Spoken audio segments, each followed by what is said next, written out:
Hello and good morning everyone. We are on the session 2 of class 8 geography chapter 3 biotic resources. As in our first session I have given you information about the resources. As if in our first and second chapter we have seen that natural resources have been of two types, that is biotic resources and abiotic resources. Our second chapter we learn about the abiotic resources like land, water, soil.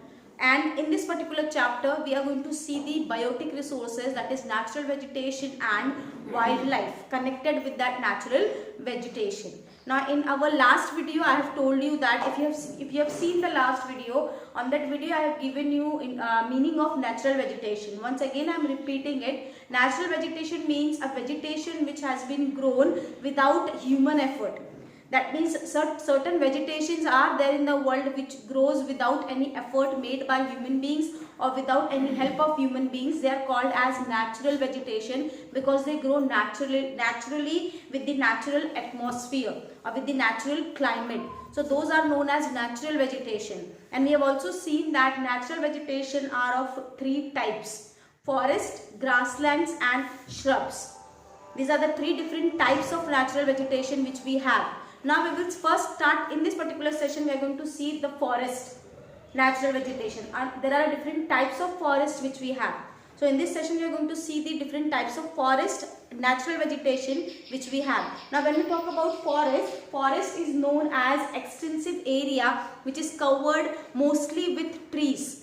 Okay, and they are these forests are very dense and they are the home for wild animals and wild vegetation or wild plants, you can say.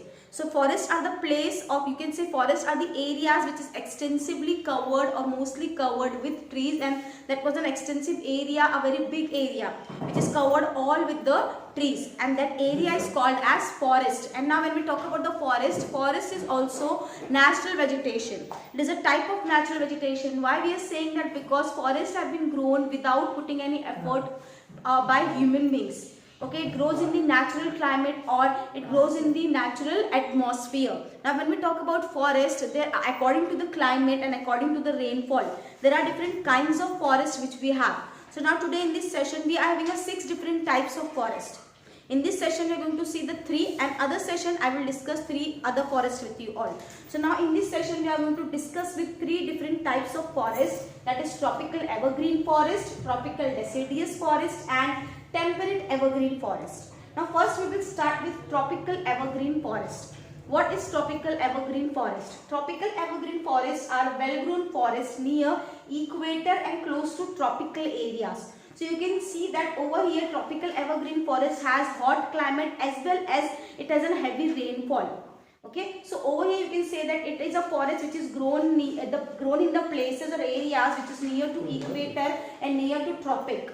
And Amazon basin, this forest can be found in Amazon basin, Vietnam and Indonesia, because these are the places which is near to the equator or near to the tropic, and it has both hot climate and very heavy rainfall. That is why this forest is called as tropical evergreen forest. So over here you can say that this forest is also called as tropical rainforest because this forest depends upon the rainfall. This forest grows in the area where it has an abundant rainfall, where it has a heavy rainfall, you can say. So these forests are also called as tropical rainforest. It requires hot climate and abundant rainfall. That is why, as I have told you before also, that these forests are in the areas near to equator and closer to tropic. That means the area which is hot climate and abundant rainfall. In those areas these forests are there. That is why these forests are also known as tropical rainforest. And it requires hot and abundant rainfall. And because of the rainfall, this forest has tall trees which always remain green. That is why it is called as evergreen forest. Thick trees and ground. It has thick trees because of the heavy rainfall. And grounds are always logged by water because every time it has rain.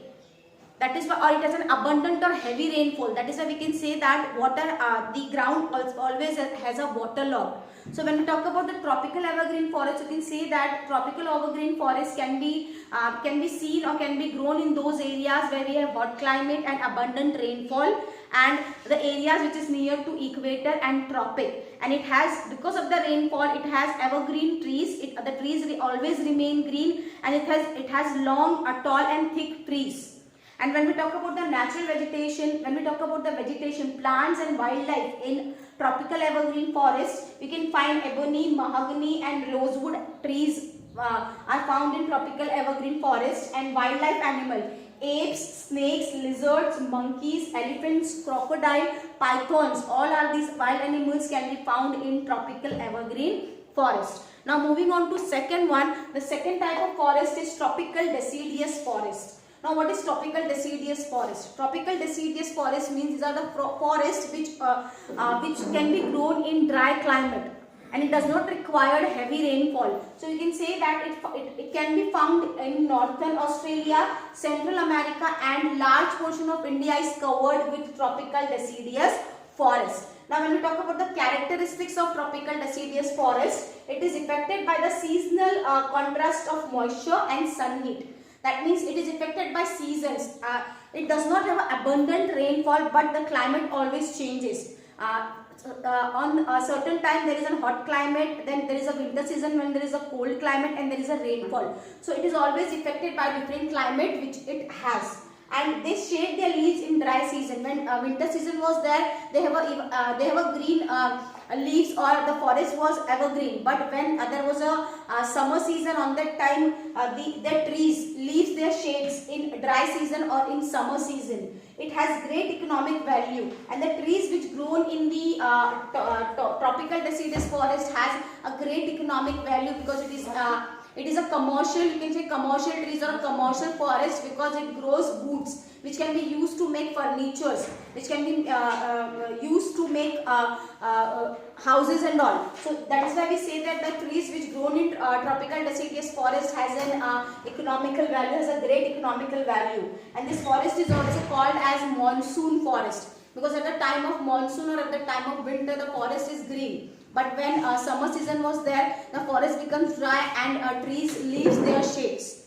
So these are the characteristics of tropical deciduous forest. Now when we talk about the plants and animals which we can found in tropical deciduous forest, we have hardwood trees like teak, neem, sal and sesame, which can be found in these trees, which has a great economic value. And when we talk about the wildlife, lagoons, monkeys, lions, tigers and elephants can be found in tropical deciduous forest. Now moving on to third type of forest is temperate evergreen forest. Now this forest can be found in Southeast USA, South China, Eastern Africa, Southeast Australia and Brazil.